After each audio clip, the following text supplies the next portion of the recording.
Zahay manana ny didiko ka mitandrina izany dia izy no tiay ary izay tiay no tiany raiko ary izao dia azy ka iseho aminy.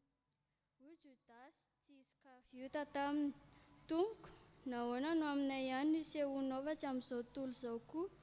Jesosy namalaka nanao taminy hoe: raha misy tiay dia hitandrina ny teniko izy, ary ny raiko tia azy, ary akao aminy izay ka hononao aminy. Izay tsy tiay dia tsy mitandrina ny teniko, ary ny teny izay renareo dia tsy ay fa ny iray izay nanerakay. Izany teny izany dia efa voalazako taminareo raha mbola mitoetra eto aminareo aho. Fa ny mpananatra dia ny Fanahy Masina izay irahan'ny iray amin'ny anarako. Izy no mampianatra anareo ny zavatra rehetra sy Fanahy Masina ny fahamarinana, teninao fahamarinana. Amen.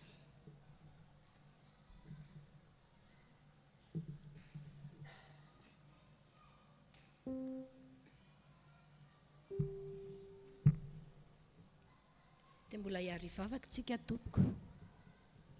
Dia tsy mitsahatra ny midera sy mankalaza ary manome voninahitra anao hatrany izay ry irainay tsara indrindra ny amin'ny afaka ny hain'ny teninao teo. Mangataka ny fanahinao masina izay mba hirotsaka ty anatinay tsirairay avy ary hanositra ny vavan'ny mpanomponao mba tena ny sitraponao rery ihany ene no voalaza aminay. Ary hosokafanay ny fonay hampangino izay tsy araky ny sitraponao rehetra tompo, amin'ny anaran'i Jesosy. Amen.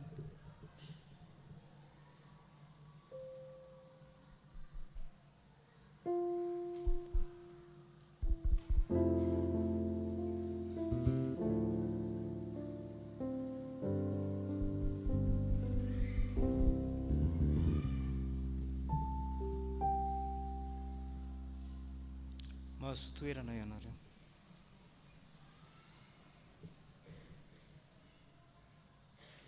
Finaritra ny sekoly Alahady. Ao tsara tsika. Iny ary ho aminareo anie ry havana ny fahasoavana sy ny fiadanana avy amin'Andriamanitra iray sy Jesosy Kristy tompontsika, ary indrindra ny fampiraisana avy amin'ny Fanahy Masina. Misaotra an'Andriamanitra tsika ny amin'izao fotoana izao izay efa tsika mbola miombona tafaverina indray eto amin'izao tranon'Andriamanitra izao hanokatra ity herinandro ny Fanahy Masina taona 2020 sy 2021 ity. Ny Lohahevitra dia efa le nambara teo hoe ny Fanahy Masina dia mampianatra sy mampahery atsika. Ny Fanahy Masina dia mampianatra sy mampahery atsika. Misy perikopa maromaro ireo izay miresaka mahakasika an'izany Fanahy Masina zany avokoa izy rehetra, ary miresaka ny amin'ny hoe toetrany, miresaka ny amin'ny asan'ny Fanahy Masina eo amin'ny mpino sy eo amin'ny fanarahan-diany Jesosy Kristy. Fa andeha hojerentsika manokana ny eo amin'ny filazantsara araka ny Jaona toko fa 4:10 ny 5:20 ka hatramin'ny 20 izay novakian'ny mpanompony tamintsika teo. Ny anisan'ny mampiavaka ny filazantsara ny Jaona ry havana ny fanambarana ny mahazanak'Andriamanitra an Jesosy. Zay zany anisan'ny mivohitra sy tena hita taratra mivatana vao mamaky an'izany hoe filazantsara araka ny Jaona zany isika. Ao amin'ny filazantsara araka ny Jaona dia hoe sady Andriamanitra izy no mpanambara ihany koa an'Andriamanitra, sady Andriamanitra izy ny mpanambara ihany koa an'Andriamanitra. Ary ity perikopa izay raisintsika ety na ity tenin'Andriamanitra raisintsika ety dia tafiditra ao amin'ny fizarana faharoa amin'ny boky izay misy ny fisehoana faratapa izay nataon'i Jesosy Kristy nandritra ny fiainam-pijaliany sy ny voninahiny. Dia ny toko fa 13 ka hatrany amin'ny toko fa 2:20 any zany. Io zany ny fizarana faharoa ao anatin'ny bokin'ny Jaona. Mizara telo zany ny bokin'ny Jaona satria fampianarana moa ty ataontsika androany ity dia tsara ho fantatritsika zany rehetrarehetra zany. Toko fa 13 ka hatrany amin'ny toko fa 2:20 zany no fizarana faharoa ny amin'ny bokin'ny Jaona. Fa azo ambara ihany koa fa lahatsoratra fampianaram-pinoana ihany koa izy ity raha mijery tsika ny eto amin'ity toko fa 4:20 eto ity ry havana. Dia araka nambara teo miresaka ny amin'izany hoe fanahy masina izany itya andinitsoratra masina raisitsika eto ity dia ndeha mo raisina tsirairay zany ny fanahy masina dia mampianatra sy mampahery antsika hoy ny lohahevitra teo dia ahoana moa zany hoe mampianatra izany fa ahoana ny resahana hoe mampianatra ilay fanahy masina zay resahana eto dia hitantsika raha vao manomboka eo amin'ny 150 tsika dia mihita taratra tokoa izany satria jerevy tsara ny tantara raha mamaky an'io 150 rehetrarehetra io tsika any amin'ny voalohany hatrany hatreo amin'ny 150 dia mahita ny amin'ny resadresaka Jesosy tamin'ireo mpianany ny amin'ny hoe nampinonany Jesosy ny fony ny mpianany sy ny nilazany ny amin'ny fanahy masina zany hoe tao anatin'izany zany reto mpianatra reto tsapany Jesosy fa tao anatina fahakiviana tao anatina mety ho famoizam-po mihitsy satria efa manomana ny amin'ny hoe fialana eto amin'izao tontolo izao Jesosy dia tsy maintsy nampiononony dia tao anatin'izany dia miresaka mihitsy ny Jesosy ny amin'izany hoe fanahy masina izany fa ao anatin'izany nefa na dia miresaka ny amin'ny fanahy masina ary Jesosy dia miresaka ihany koa ny amin'ny tenany dia hitantsika izao nyresaka Jesosy eo amin'ny 15 eo miresaka ny amin'ny Tomasy izy dia hoy Tomasy taminy hoe tompoko tsy fantatro zay alehanao zany hoe ireto mpianatra reto zany dia tao anatin'ny tsy fahalalana mbola misy ihany misalasala misy tsy mahalala misy mbola tsy mahatakatra ny amin'ilay hoe alehan' Jesosy hoe andeha ho aiza marina zany ty Jesosy ty rehefa hiala eto amin'izao tontolo izao zany hoe i Filipo zany eto ilay ny salasala ka tao anatin'izany indrindra no nahatonga ny lay resaka eo amin'ny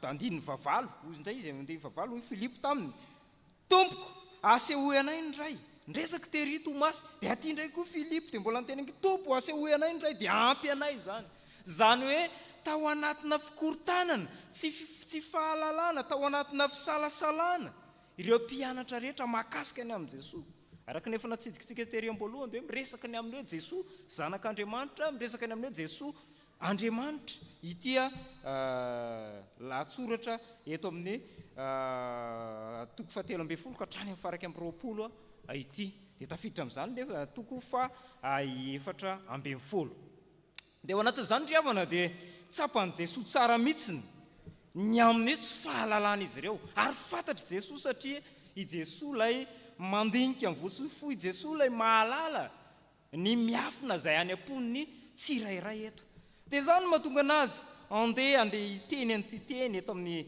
15 ety hoe raha ty ahy ianareo dia hitandrina ny dikitoko ary izaho angataka amin'ray ary izy hanome anareo mpananatra hafa mba ho eo aminareo mandrakizay dia io lay resaka amin'ilay hoe mampianatra io lay mampianatra io lay mpananatra io satria ny tsy fahalalana zay teo andreto mpianatra reto dia ilay tsy finoana ilay tsy fahafantarana any Jesosy Kristy lay tena maizy azy any Jesosy Kristy mihitsy zany no tsy fantatry reto mpianatra ireto dia eo lay natonga anazy nanome an'ilay inona izy ity lay fanahy hanome anareo mpananatra hafa mba ho eo aminareo mandrakizay dia mifanahy fahamarinana dia jerevy le hoe mpananatra eo dia asiany renvoi kely midiny ery ambany ery dia misy hoe parakleto dia ambarany hoe inona le izy inona le parakleto ery ambany ery misy efatra kely eo mpanampy mpampahery solovavy avocat intercesseur consolateur dia ohatran'izany aide zay zany le parakleto zany hoe isolovava anelanelana ary ihany koa ampionina andreto mpianatra reto ary anampy anazy ireo ny amin'izany tsy fahalalana tsy fahatakarana amin'ny mahakasika ny Jesosy ho tena Andriamanitra zany lay nanomezana an'ilay fanahy masina dia ilay fanahy masina zay nomeny eto dia tadio fa misy iny ty manana ny toetrany dia hoe fanahin'ny fahamarinana fanahin'ny fahamarinana ilay fanahy masina nomeny zany hoe tsy lay marina araka ny eritreretintsika na hoe arak'izay voalazantsika fa fahamarinana fa zao marina eo amin'ny fitondrantena na ilay fahamarinana avy amin'Andriamanitra izay nambara tamin'ny olombelona. Ilay fahamarinan'Andriamanitra zany no resahana eto amin'ity hoe fanahy fahamarinana ity, zany hoe ilay fahamarinana tsy azo idikevitra, tsy edikevitra avy amin'Andriamanitra. Fahamarinana ry havana dia misy heviny anankiroa raha jerentsika ny amin'ny teny vahiny, dia misy ny atao hoe vérité, fa misy ihany koa ny atao hoe justice. Fa ty hitantsika eto ty dia ao anatin'ilay antsoina hoe vérité. Ny vérité dia zao, io ilay misy an'ilay marina sy tsy marina, zany hoe fahitsihana, misy ny hoe tsy rariny, misy ny hoe tena zava-misy, tsy lainga, fahitsihana, tena zava-misy, zany hoe marina sy ny tsy marina zany no hita ao anatin'izany hoe vérité zany, anavahana amin'ny marina sy ny tsy marina. Fa misy koa ilay hoe justice. Ny ao anatin'ilay justice dia misy ilay hoe rariny sy ny hoe avy amin'ny resaka fitsarana, vokatry ny fitsarana zany. Ka ny marina ilay fanahy fahamarinana resahana eto dia ilay fanahy fahamarinana vérité, zany hoe ilay tena marina, zavatra tena misy, fanahy tsy mandangy, fanahy tena izy, fanahy manambara an'Andriamanitra. Dia io ilay ambara eo amin'ny toko faha-17 ao, dia fanahy andininy faha-17 ao, dia ny fanahy fahamarinana izay tsy azon'izao tontolo izao ho raisina, satria maninona ozy tsy hitany na fatany, fa iza mahalala anazy?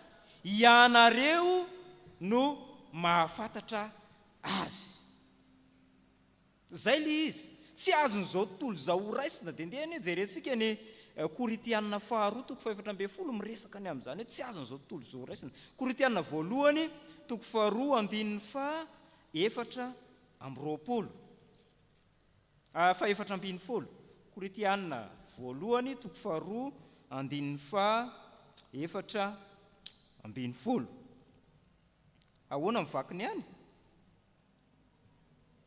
Ao miara-mamakitsika isa 2:3.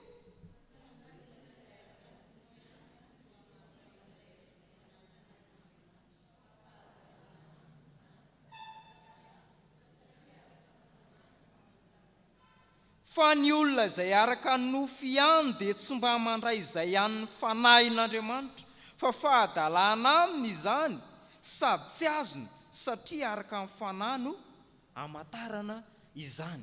Dia izay mihitsy ny lizy ry havana, tsy azon'izao tontolo izao ho raisina zany ny fanahy masina, tsy azon'izao tontolo. Iza le izao tontolo izao? Le izao tontolo izao izay resahana dia ireo izay tsy mino, ireo izay tsy manaiky aniza an Jesosy Kristy, satria tsy hita amina fatana ozy izy, fa ianareo ihany no mahafantatra ary ho ao anatinareo izy. Dia jereo tsara fa Jesosy mihitsy no mangataka an'io fanahy io, omena izay manaiky anazy. I Jesosy mihitsy no mangataka an'io. Ozy izy eo amin'ny 19 ao hoe ary izaho angataka amin'ray ary izy hanome anareo mpananatra hafa mba ho eo aminareo mandrakizay. Dia io ilay fanahy masina izay tonga tamin'ny apôstôly tamin'ny andro inona le izy? Andro Pentekosta, manoka ny kolonga. Tamin'ny andro Pentekosta, tamin'ny vinany nandraisana fanahy masina ry sekoly Alahady? Tamin'ny andro Pentekosta no nandraisana ny fanahy masina. Io ilay fanahy fahamarinana io zany, ilay fanahy mampianatra, ilay fanahy mpanoro lalana, ilay fanahy mpitari-dalana, io no raisina nomena ny mpianatra tamin'ny andro Pentekosta. Dia hitantsika eo amin'ilay lohahevitra antsika ihany koa hoe ny fanahy masina dia manina ihany koa? Mampahery atsika. Mampahery atsika ihany koa fanahy masina hoy ilay lohahevitra izay nsotonina tamin'izao. Dia ndeny jerentsika indray eo amin'ny 19 hoe hoy izy ao, tsy hamela anareo kamboty aho akaty aminareo aho. Tsy hamela anareo kamboty aho akaty aminareo aho. Vetivety foana dia tsy ahita ianareo fa izao tontolo izao, fa ianareo no vetivety foana dia tsy ahita intsony izao tontolo izao, fa ianareo no ahita ahy. Zany hoe maninona? Tsy avelan'Andriamanitra, tsy ho avelan'i Jesosy kamboty itsika. Zany hoe tsy avelany hitondra tena, tsy avelany angay ahy, tsy ho avelany ho irery, fa ho jereny mandrakariva. dia zany le hitantsika any amin'ny Isaia 5:7 andininy faraka 10 any manao hoe ndao ny jerentsika Isaia 5:7 andininy fa 2:10 Isaia 45:11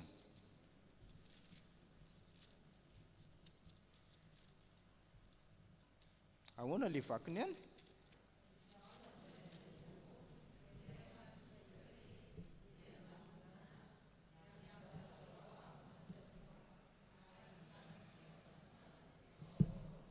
ary ny zanako sy ny asan'ny tanako dia aoka ao adidiko ihany. Zany hoe io Andriamanitra io zany dia tsy mamela antsika ho irery zany fa adidy mandrakariva isika.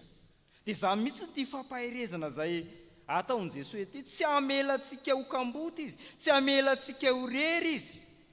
Vetivety foana ozy izy dia tsy ahita intsony zao tontolo zao, fa ianareo ahita satria velona aho dia ho velona koa ianareo. Dia zay le mahatonga ny apôstôly Paoly miresaka hoe Kristy no velona ao anatiny. Zany hoe izay mandray ny fanahy masina, mandray an'i Kristy zany dia maninona? Velona ao anatiny Kristy. Ka noho izany tsy kamboty izy ireo, tsy irery izy ireo, fa maninona? Manana an'Andriamanitra, manana an' Jesosy ho tokony mandrakariva. Dia zany le fampaherezana zay ananantsika. Zany hoe tsika ankehitriny zany ry havana, izay taratry apôstôly, izay dimbin'ireo apôstôly, izay mpianatra Jesosy ihany koa, dia tsy kamboty isika. Satria maninona? Manana ny fanahy masina isika, izay nalefany hisolo tena anazy ho aty anatitsika. Ary io le fanahy masina le efa nresantsika teo, le fanahy masina mpisolo vava, mpanelanelana, mpampionina, mpanampy, io le parakle zay nomeny ho atsika. Dia tsy irery zany tsika mpino, tsy irery zany isika kristianina, tsy irery isika rakizy sekoly alahady, fa manana ninona? Manana ny fanahy masina miaraka amintsika. Tsy tokony hisy intsony zany sekoly alahady matahotra, tsy tokony hisy intsony sekoly alahady kivikivy, tsy tokony hisy intsony sekoly alahady tsy mahafantatra an' Jesosy, fa efa manana inona? Fanahy masina mampianatra anazy, manana fanahy masina manampy anazy, manana fanahy masina mitaridalana azy. Dia jerentsika ihany koa ny eo amin'ny 2:9 mbola manamafy an'izany fampaherezana izany ry havana. Ozy izy eo amin'ny 2:9 fa ny mpananatra dia fanahy masina izay iray amin'ny anarako, izy no hampianatra anareo ny zavatra rehetra sy hampatsiaro anareo ny zavatra rehetra izay nolazaiko taminareo. Zany hoe isika rehetra zany ry havana, isika ankehitriny, satria isika tsy nahentsony ny tenin' Jesosy nivatana tamintsika. Fa aiza no alalantsika ny tenin' Jesosy?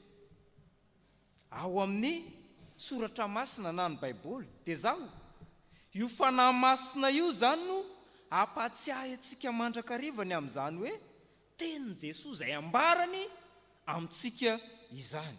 Rehefa manana ny fanahy masina isika, rehefa mandray ny fanahy masina isika, rehefa manaiky ny fanahy masina isika, dia io fanahy masina io no ampahery atsika, ampahafantatra atsika, ary taridalana atsika, ampahatsiaro atsika ny zavatra rehetra izay nolazain'i Jesosy tamintsika tamin'ny alalan'ny inona? Amin'ny alalan'ny teniny. Dia izany ry havana no entsika hampiorenana ny finoana, entsika ho fampaherezana ny amin'izao hoe herinandro ny fanahy masina izao. Resahana foana zany fanahy masina zany mandritra nyity herinandro ny fanahy masina ity. Dia ndeha ihany koa ny jerentsika ny amin'izany hoe toetry ny fanahy masina izay tao amin'i Jesosy, ka mbola omeny atsika, mbola hampaherezana atsika sy ampitoeriny amintsika. Zany le any amin'le Isaia 11 teo hoe, Isaia 12:2 teo hoe, jerevy tsara ilay toetra amin'ny fanahy masina ao. Andeha hiara-vakitsika, misy fanahy misy karazana fanahy toetra ny fanahy maro resahana ao. Misy eo amin'ny anakeniny eo izy farafa keliny. Ahoana avy? Isa 2 3 Isaia 12:12.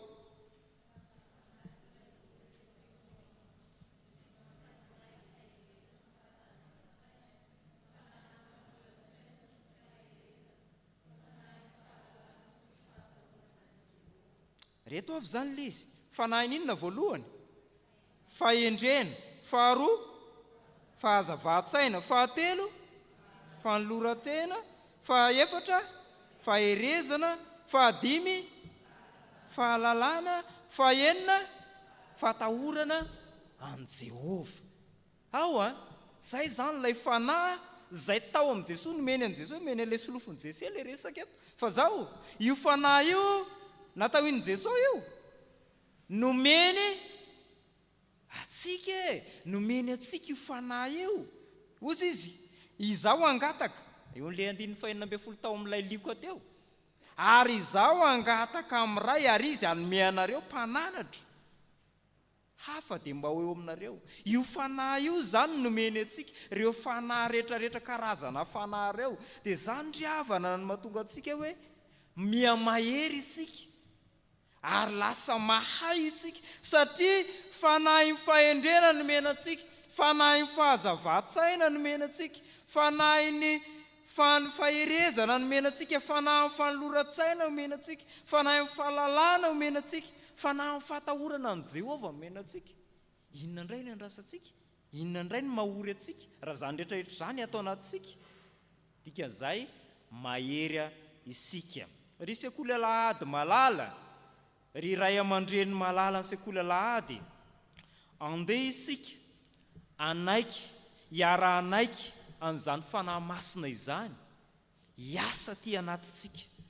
Andeha ho raisitsika izany fanahy masina izany, ary ataotsika izy mihitsy no mitantana ny fiainatsika, izy mihitsy no omba ny fiainatsika, izy mihitsy no hitarika sy hanazava ny lalantsika manontolo, fa tsy ny fanahin'ilay ratsy izay mety mandavo atsika. Ka manomboka zao ry sekoly Alahady dia raisy ny fanahy masina, ekeo ny fanahy masina hitoetra ao anatinareo.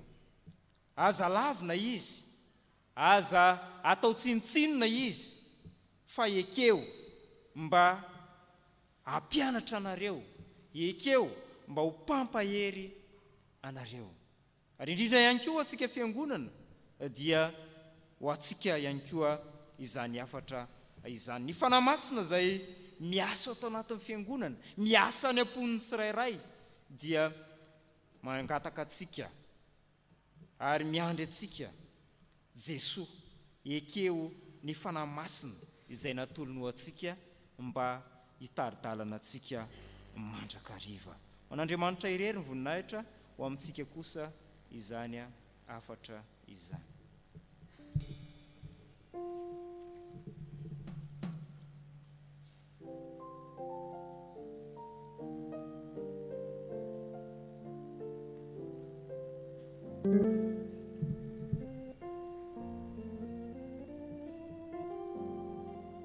Dia iombona amin'ny vavaka isika tompoko.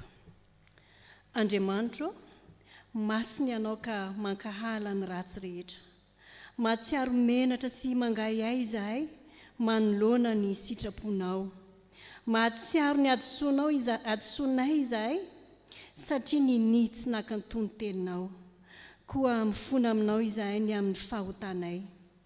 Aoka ny teninao izay nambara taminay teo, hiasa manan-kery aty anatinay ka ahatonga anay hibebaka noho ny otanay, ary indrindra ampiorina mafy ny finoanay an Jesosy Kristy. Fantatray fa Andriamanitra mpamindra fo sy mpamela heloka ianao, koa mino izahay fa tsy ho diso anjara valim-bavaka avy aminao.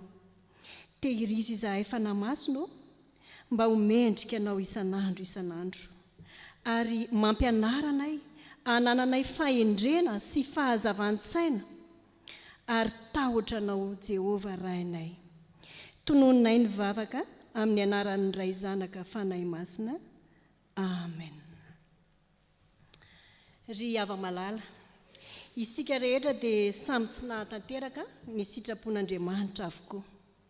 Fa voasoratra hoe raha misy manota dia manana solovava ao amin'ray izy, dia Jesosy Kristy ilay marina, ary izy no avitra noho ny fahotantsika. Koa ianao izay nibebaka marina tokoa, raisy eo am-pitsanganana amin'ny finoana izao teny famelan-keloka izao. Fa hoy ny Tompo, amindra fo amin'ny tsy fahamarinanao aho, ary tsy ho tsarovako intsony ny fahotanao. Dia ho fafazako rano madio ianareo ka adio, ny mba ho afaka amin'ny fahalotonareo rehetra sy ny sampinareo rehetra no hanadiovako anareo. Ary omeko fo vaovao ianareo, ary fanahy vaovao no ataoko ao anatinareo. Ary esoroko aminareo, amin'ny nofinareo ny fovato, ka omeko fonofo ianareo. Koa voavela ny elokareo noho ny anaran'ny Masina. Aleloia, miderany Tompo.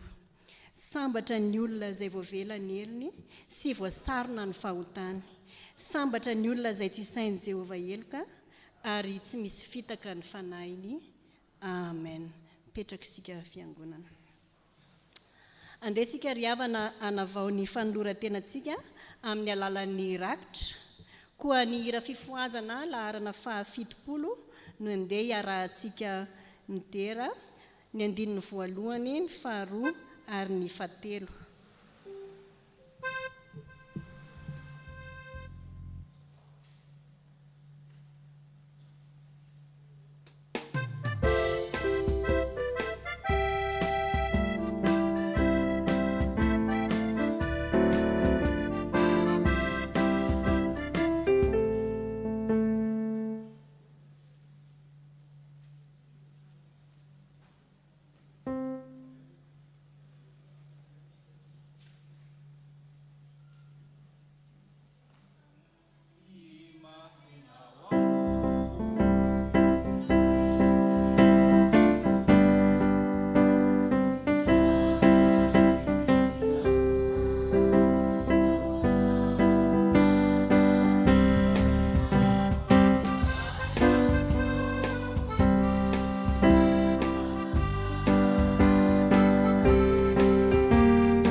fitsangana n'olotra nyrakitra ny hira fa 570 andininy voalohany no iarahantsika manao.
Dia misaotra an'Andriamanitra lehibe isika ny amin'ny fahatanterahany ny tapany voalohany iny.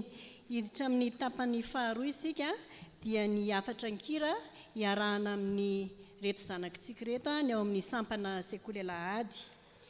Mangataka feokira amin'ny mpitendry isika dia hiakatra ety anoloana ny rantsana tany ketsa anatanteraka ny anjara hirany ary aorianan'izay dia manasa ny sampana sekoly Alahady rehetra hiara-iakatra ety koa anao ny anjarantsika isika.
Ahitana ny mpampianatra sekoly Alahady sy ny sekoly Alahady rehetra izay tonga eto hiakatra etỳ anoloana. Mavitribitrika isika miakatra etỳ amin'ny alitara.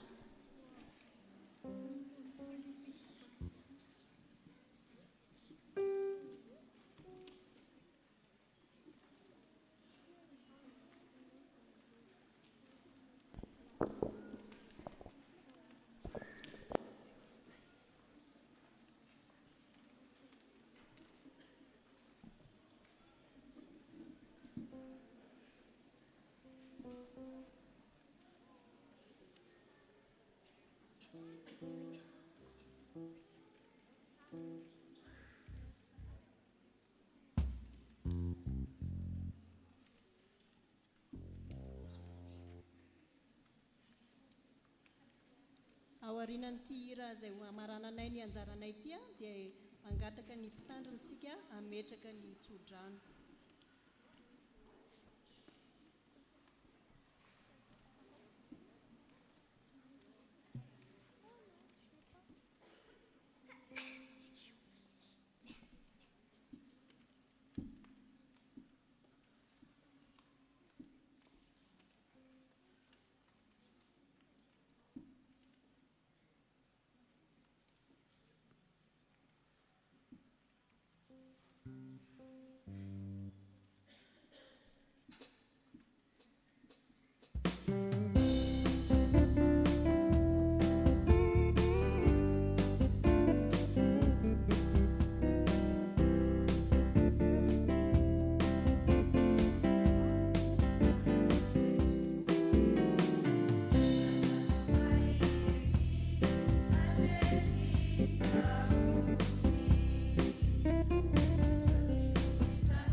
Misaotra ny tompontsika ny amin'ny fahateterahana ny fotoana androany afaka mitehaka ianareo raha tiatiaka. Ny rapitsika miaraka amin'ny sampana vondrona fototra laika dia ny lohahevitra zany ny Fanahy Masina no mahatonga atsika ho mpanompon'Andriamanitra, manasa atsika hatrany zany araka ny fanaontsika fatatsika mahazo mitehaka amin'ny herinandro ny Fanahy Masina fa amin'ny farany hira rehetra isika no mitehaka dia miraro soantsika mba hiasan'ny Fanahy Masina hatrany mandritra ny herinandro ny Fanahy Masina. Gataka ny pastery isika metraka ny tsodrano hitsangana isika.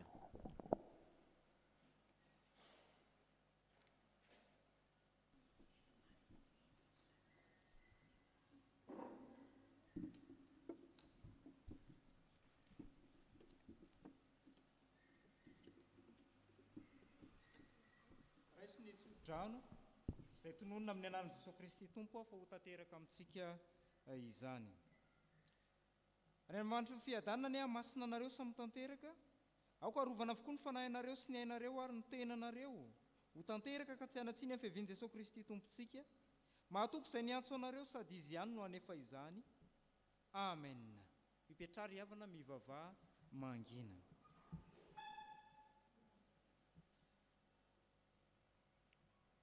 an'andriamanitra irery ny voninahitra amin'ny anaran'ny ray sy ny zanaka ary ny fanahy masina amen. Dia mandehana amin'ny fifalian'ny tomponao a ry havana.